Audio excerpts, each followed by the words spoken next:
Je suis Alain Delbio-Bargui de la presse présidentielle. Tout à l'heure, ma collègue de la RDC va poser une question au président Denis Sassou Nguesso. Mais avant, j'ai une question à adresser au président de la République démocratique du Congo. Monsieur le Président, les deux Congos portent un projet, un ambitieux projet qui est celui de la construction du pont Rotorail devant relier Brazzaville et Kinshasa à partir du fleuve Congo. Où en est-on avec ce projet intégrateur et est-ce qu'il y a toujours cette volonté politique de construire ce pont? Monsieur le Président, pendant que vous êtes ici à Brazzaville, nous voulons avoir votre réponse à cette question. Merci. Avant tout, permettez-moi d'abord de remercier le président Denis Sassou Nguesso et à travers lui tout le peuple frère du Congo, Congo-Brazza, pour bien distinguer, pour cet accueil qui a été vraiment chaleureux. C'est pas nouveau, je suis toujours très bien reçu ici, je me sens chez moi. Mais je tenais vraiment à le dire, surtout qu'on a eu un entretien long, mais combien intéressant. Et donc, c'est dans ce cadre-là que je peux donc surfer sur votre question pour dire que tout va bien, le projet se porte bien. J'ai eu le temps de m'en enquérir concerné, Jean-Jacques Bouya, qui m'a mis à la page. Et donc, si tout va bien, le 15 janvier, il y aura une grande réunion à Kinshasa qui sera destinée à harmoniser le régime fiscal et douanier pour pouvoir se mettre d'accord sur les principes et pouvoir enfin démarrer. Et l'un dans l'autre, si ça continue à bien aller, je pense que mon homologue et moi, nous aurons le plaisir et l'honneur de poser la première pierre en septembre ou octobre 2025.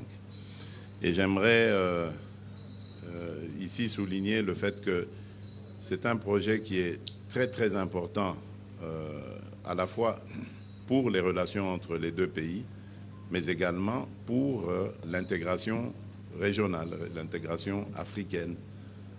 C'est dans le cadre du NEPAD et le président Sassou Nguesso est le champion justement dans ce cadre-là de ce projet.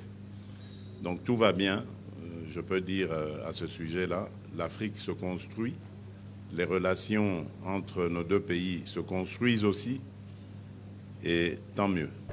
Je suis Blandine Zovo, journaliste à la cellule de communication présidentielle de la République démocratique du Congo. Ma question est adressée à son Excellence, Monsieur le Président Denis Sassou Nguesso. Ça concerne le climat, le sommet qui a eu récemment à Bakou. Au cours de ce sommet, le comité de 15 que vous dirigez avait mené un plaidoyer pour la prise en compte des richesses naturelles dans le calcul des PIB des pays africains.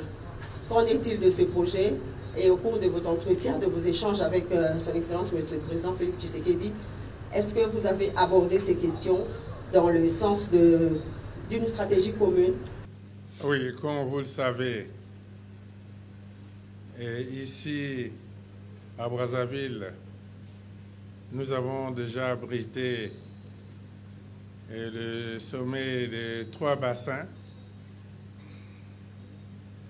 et aussi la conférence internationale sur le reboisement et la forestation. Ici, à Brazzaville, on a lancé l'idée de la décennie africaine et mondiale de la forestation et de reboisement, projet qui a déjà été appuyé par l'Union africaine et qui est déposé aux Nations Unies. Je crois que l'actuelle Assemblée générale des Nations Unies va certainement déboucher sur l'adoption de la résolution autour des problèmes mondiaux de reboisement et d'afforestation. D'où l'importance des forêts, des tourbières. Et vous savez que le bassin du Congo est très bien placé sur ce plan, surtout les deux Congos, la RDC, qui a les plus grandes forêts et les tourbières, et le Congo, et Brazzaville aussi, qui a sa part de forêt et de tourbières.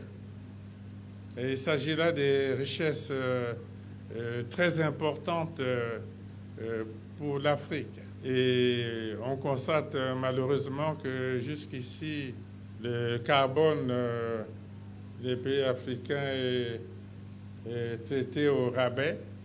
Mais nous croyons que le moment est venu pour que les peuples qui protègent ces écosystèmes, surtout les écosystèmes forestiers et les autres richesses, surtout les forêts, les peuples qui les protègent pour le bien de l'humanité. Et nous pensons qu'en contrepartie, ils devraient en tirer des résultats substantiels pour leur développement. Voilà pourquoi une initiative est née de 15 pays africains, dont les deux Congos, avec la contribution importante de la Banque africaine de développement. Nous avons constitué au niveau africain un comité de 15 pays, qu'on appelle le comité des 15. Nous avons lancé l'initiative qui tend à obtenir que la communauté internationale reconnaisse ces efforts fournis par les peuples et les États et qu'il soit tenu compte de la valeur de ces richesses forestières dans le calcul du PIB des États. Et nous pensons que si les PIB des États sont considérés à leur juste valeur et une valeur substantielle, ceci donnera plus de capacité aux États pour emprunter et amener les autres institutions financières à fortement contribuer au développement des États africains. Et c'est la bataille qui est engagée. Et nous avons eu une première réunion préparatoire au dernier sommet de l'Union africaine à Addis Abeba. Et la deuxième, celle-là a été plus complète, plus substantielle, et a eu lieu dernièrement à Bakou. C'est là où nous avons placé les jalons de ce combat, et qui ne fait que commencer. Et nous pensons que nous allons l'emporter parce que c'est une cause juste. Et voilà, en quelques mots, l'essence de cette rencontre que nous avons tenue à Bakou en marge de la COP29.